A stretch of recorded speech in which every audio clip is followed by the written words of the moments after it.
So I know this girl. Over the top doesn't begin to describe her. She has this gold card that she flashes at shooters that exempts her from playing cover. She actually just had her 21st birthday. She rented out shooters and she pissed off the 99% of Duke that wasn't invited.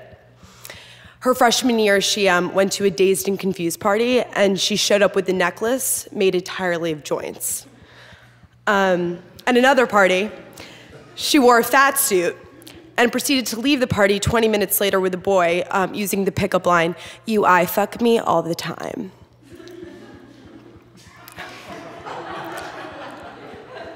She smiles in pictures like this. Who does that?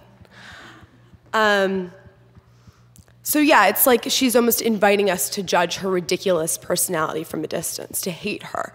Love her or hate her, she's a celebrity.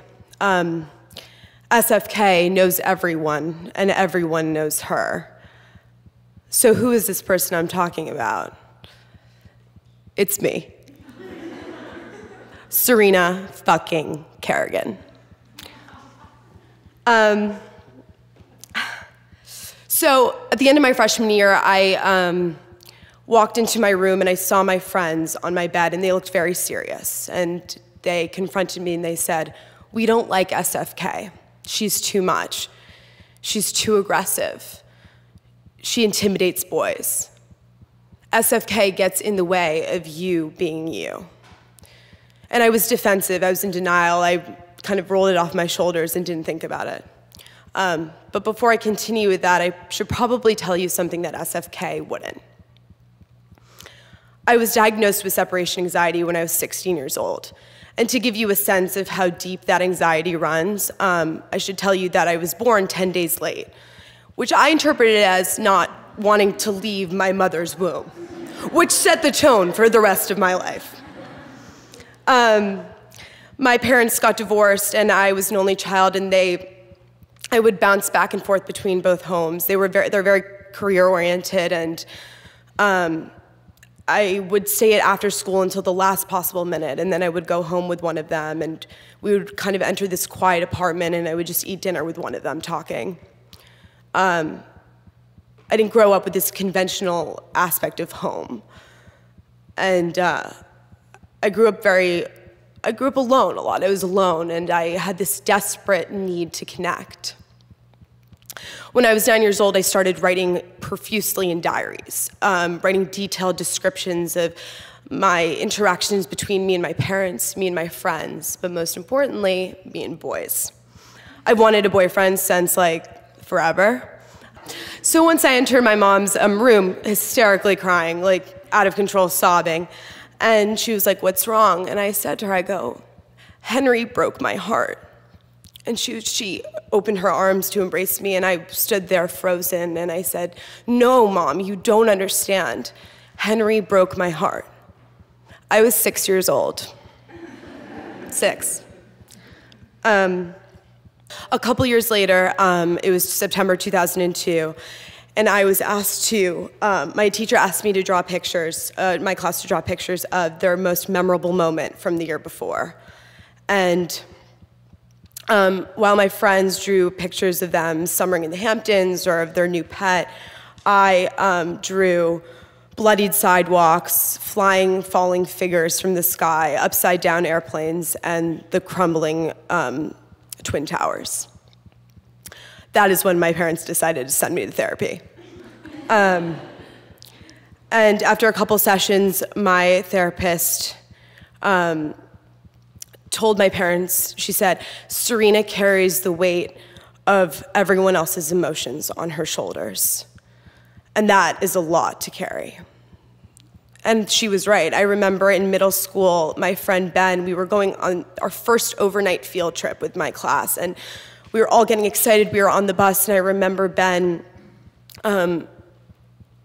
crying in his seat and away from everyone. And I went up to him and I was like, "What's wrong?" And he said, "I'm so afraid to leave my mom in the apartment alone. I've never done that before." And I felt his pain so strongly that I started crying. And the next thing you know, I was supposed to be comforting him, but he was comforting me. And I really do feel the emotion and feelings of other people so strongly. And